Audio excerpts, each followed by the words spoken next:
Okay guys, today we have a 1958 Plymouth Fury Golden Commando model car by Danbury Mint, and I will be doing a review over it today. To start out with, let's start out with the front end here. Very beautiful front end. I absolutely love this car so much. I think it's the best in my entire collection. I think also, honestly, I think it's the best car that Plymouth ever released. So let's open up the hood here. This hood doesn't really like to stay up, but I got it up. There you go. I got a shot of the V8 in there with the dual carbs. Very beautiful engine. I love what Danbury Mint does with these cars. I think they make them so cool and realistic.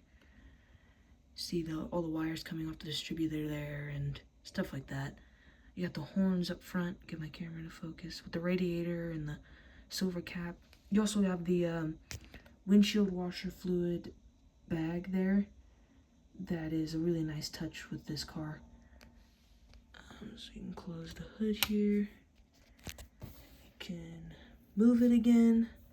Here's its side. It's got the really nice wheels. I love the center caps on those, with the gold anodized trim on that, or not, the paint on it. Here's the trim piece that goes across the car on top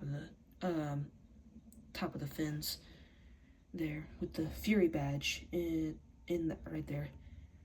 It's got the gold anodized trim on it, which is why, hence, it was called the Golden Commando.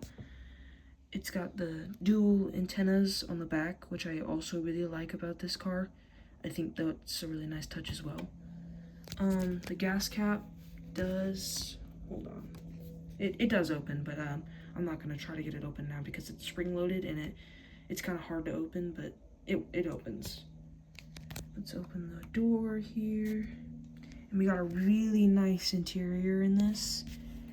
You can see the gauges right there with the steering wheel. You got your brights button on the floorboard there with your gas pedal and your brake pedal. You can't see them very well, but this is a real felt carpet, so yeah, that's really nice. You got that silver chrome-ish piece right there and on the carpet from when you get in. That's what you step on, with a really nice seat here as well. I really like that. The seat tips forward. Let's see if I can get it. Sorry about the camera angle there. The seat tips forward to, like the actual car does. It's got a little ashtray in the back of the seat there.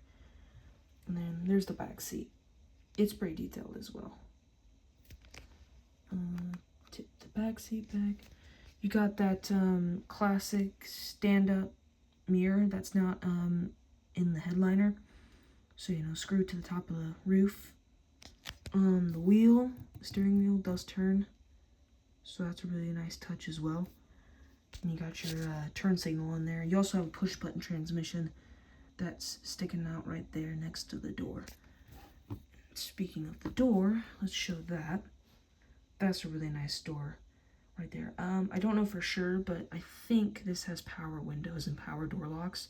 Because if you look at that, there's no window cranks, so I think that's those little buttons right there are for power windows and power door locks, which was really cool for 1958. So, yeah. You got the details right here for, like, the door latch and everything else that's inside of there. Now I'm going to zoom out. Let's look at the back of the car. Really iconic back end with these huge fins on the back of it. I think that's, like, the most, like, maybe the front end of the car and then this rear end with these fins is the most notable part of this entire car. The back end, the trunk does open. It's kind of a cyan blue inside. And you got a rubber mat in the floorboard, or the floor of the trunk, with a jack and other stuff. And then the spare tire is removable. I'm not going to take it out, though, because it takes me forever to try to get it back in. Because it's kind of a hard process, because that little bolt, silver bolt that you see there, does separate from the actual holder mechanism itself, and it's really hard to try to align the hole and get it back in. So yeah, you got those separate ruby red tail lights there, and a reverse light on the bottom of the bumper that I will show you also has another cool feature on it on the bottom of the car, which I think I'm ready to show now. I can't flip it over because it actually, the spare tire, like I said, comes out, and so I can show the back of it there, or the underside of it. And that tail light, that reverse light, as you can see, has a little wire coming off of it, which is also a really nice touch. Here you got the chrome exhaust that comes off with the orange painted transmission and the bottom of the engine with the oil pan and everything else. But I think that's it for this car. I heard another cool feature. It has it's actually like a metal plate, those vents right there. So it actually has holes in it, which makes it just like extra realistic. With separate windshield wipers, they aren't molded into the chrome piece on the bottom of the windshield there. So yeah, I think that's it. Thank you.